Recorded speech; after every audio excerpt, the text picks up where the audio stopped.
Hey everybody, it's Keagan here. I'm back with another video for you guys, and today I'm bringing you guys another edition of Keagan's movie reviews once again, and it's another double feature review, so let's just get right into it. So the first film we're going to be talking about is the 2007 film No Country for Old Men, which was directed by the Coen brothers and was originally released on November 21st, 2007, and this film was also the Best Picture winner of the 2008 Oscars.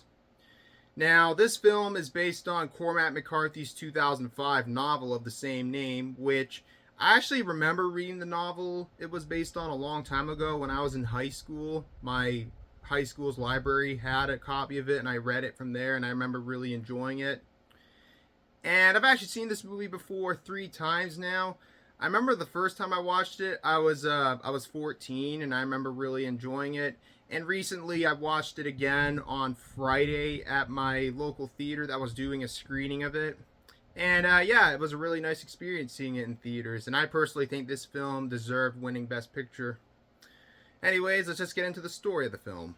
Now, this film takes place in the 1980s, and it follows a man named Llewellyn Moss, played by Josh Brolin, who one day, while on a hunting trip, stumbles upon an illegal drug deal that goes very wrong, and there are no survivors. And when he investigates the area, he finds a duffel bag full of money, drug money that is. He decides to take the money, but then comes back to the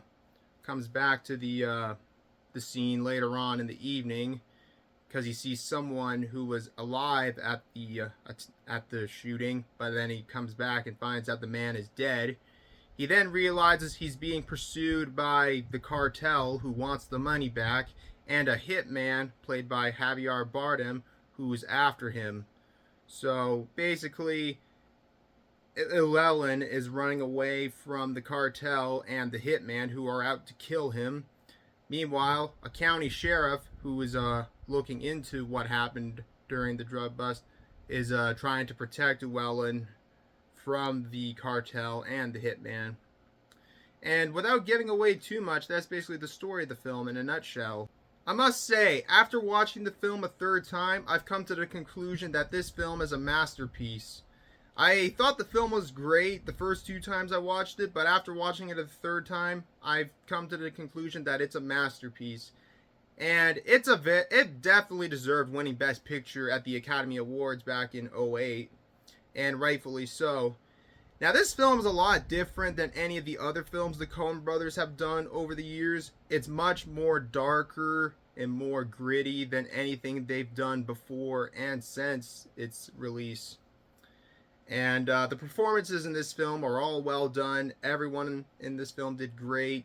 And Josh Brolin and Javier Bardem are both really good in the film. I think the best performance out of everyone would have to go to Javier Bardem, who played Anton Churin, the hitman who's out to kill Josh Brolin's character.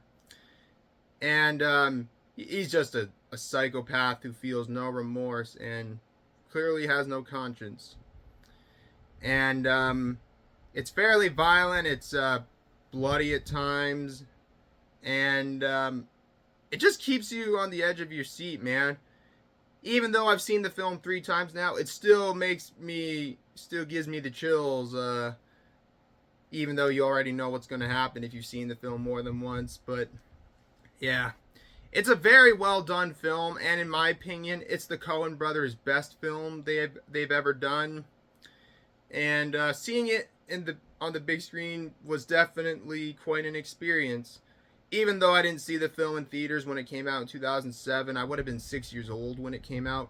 But it was good seeing it on the big screen. I had a lot of fun seeing it on the big screen, and it's a fantastic film. And like I said before, in my opinion, it's the Coen brothers' best film. It's dark, it's gritty, it's well written, and the character development in this film is excellent. And it's very faithful to its source material it was based on as well. And I haven't read the novel in a while, but from what I remember, there weren't really much changes from the novel. I mean, the film changes from the novel, if I remember correctly. But yeah, other than that, it's a pretty fantastic film that I highly recommend, and if you haven't seen it, definitely check it out. Anyways, I'm giving No Country for Old Men a 10 out of 10. Now, the next film we're going to be talking about is the 2009 film Trash Humpers, which was written and directed by Harmony Korine, who is the same director of films like Gummo, Julian Donkey Boy, Spring Breakers, The Beach Bum, and a couple of other ones. And he is also the screenwriter of the film Kids from 1995. This film I saw in theaters at the same theater on Saturday afternoon. And I don't really have a whole lot to say about this one, so we'll talk about this one pretty quickly. Now, as bizarre as the title for this movie is, it really got my curiosity. And I checked it out, and it's definitely something, I can tell you that much. There really isn't much of a story in the film. All there is just you got a group of elderly degenerates going around, screwing around, humping trash bins, destroying shit, and just causing mayhem wherever they go and saying the most absurd things possible. And yeah, it's pretty random to say the least. I can't decide if I liked the film or I didn't like the film. It's definitely something else, I can tell you that much. And it was funny at times a little bit, but not really. It was pretty absurd. And one thing I do like about this movie is that the whole film feels like it was shot on a VHS tape because of the grime, the static and all that stuff, and the occasional rewinds and pauses that happen throughout the film, which is pretty cool. I bet the film was actually made on a VHS tape, but who knows. But I can't decide if I liked it or not. It was okay, I guess. Neither good, neither bad, just okay, I guess. It was definitely something else, but hey, I live for weird movies. If you know me, I'm all about the weird movies. But this is now my third film from Harmony Korine I've seen so far as of this video. The other two that I've seen were Spring Breakers and Gummo, which out of all the ones I've seen so far, Gummo is probably my favorite, and it's actually going to be getting a Criterion release in October, which is pretty exciting. But Trash Humpers, interesting movie, but I don't know if it's something that I liked or disliked, but it's something I could probably watch again one day, but probably not anytime soon. But it was interesting, to say the least. I don't have anything else to say about this movie, so I guess I'm going to give Trash Humpers a 6 out of 10, I guess.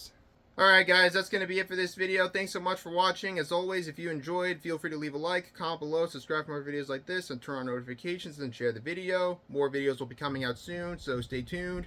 Anyways guys, until next time, this is Keagan Shepherd signing off. Thanks for watching. I'll see you in the next one. And yeah, take care everybody. Peace out. Bye-bye.